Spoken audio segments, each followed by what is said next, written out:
Hi guys, hala grabe, nabudol ako. Sa siguro hindi lang 20 times na or 30 times na akong nag-order sa TikTok. Ngayon lang ako nabudol, my God! Tingnan nyo guys, ito oh. Pinadala sa JNT.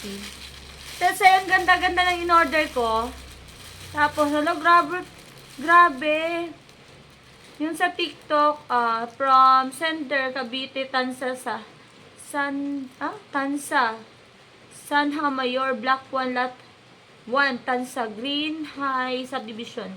Ito guys, ito hindi niya sinabi, pero nasa ano doon sa TikTok. Papakita ko mamaya, i-attach ko sa video, yung mga pictures at ang name ng ano nila, store nila. Nag-order ako ng mga magagandang short. So, ito yung dumating sa akin. Tingnan nyo guys, oh. O, tingnan nyo. Dapat pink yun eh. Tapos wala naman akong in-order na ganito, oh. Tingnan nyo. Guys, nabudol ako. Ang ganda-ganda ng mga in-order ko. Grabe, first time in my life nabudol ako na sa mga short pan. My God. Eto, papakita ko sa'yo yung unang order ko, ha. Ayan, actually, ilang beses na ako, I think 30 times na akong nag-order talaga sa TikTok. So, okay naman. Ito, ang mumura lang nito, guys, oh. Tingnan mo, mumura lang nito, pero ang gaganda. Tingnan nyo. O, diba? Tapos may ano pa to, may free pa to. Nandun sa anak ko, binigay ko. So, tatlo yung in-order ko. Tsaka, eto, yung dumating. Tsaka, plus one. So, yung isa nandun sa taas, kinuha ng anak ko. Kasi maganda talaga yung mga short.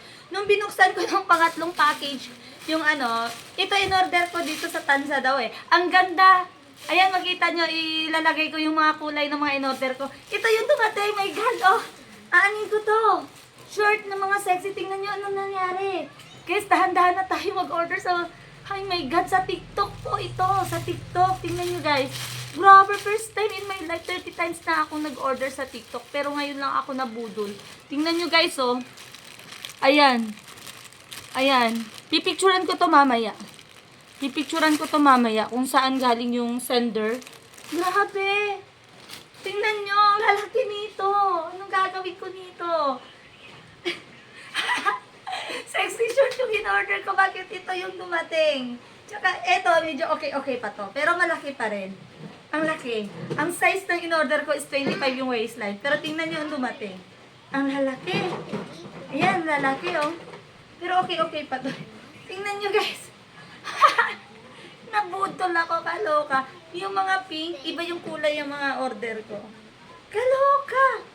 Wala ka po na main sa amin. Ano? Wala ka po na main sa amin sa live. Wala daw na main sa live. My God! Tapos ba't ako pinapadala na dito? Nag-order ako through online sa shop nyo. Nako, kaloka. Tapos nagpapadala kayo ng ganito. Kaloka! My God! Tingnan nyo. Oh. Hala, ba't ganito? Ayan. Yung mga picture na pinopost nila, guys, grabe. Uy, siguro hindi lang 30 times ako nag-order sa online na. Pero, ano, legit talaga sa Shein. Ang dami kong in-order sa Shein. Papakita ko sa inyo. Ang magaganda talaga ang mga na-order ko sa Shein. Grabe, sobrang ganda. Ang gaganda ng mga, wait lang. Sa Shein talaga guys, grabe, ang gaganda ng mga products. Ewan ko ilang pirasong mga na-order ko, sobrang dami na talaga. Sobrang ganda ng mga products ng Shein talaga as in. Saka legit talaga doon. O tingnan nyo, ang gaganda ng mga, mga bag na dumarating. Talagang sulit yung mga pangbayad mo as in. Ang gaganda talaga. Pero yung sa name ng, yung TikTok na short na inano ko, grabe. Kaya guys, sa Shein na lang muna tayo. Grabe.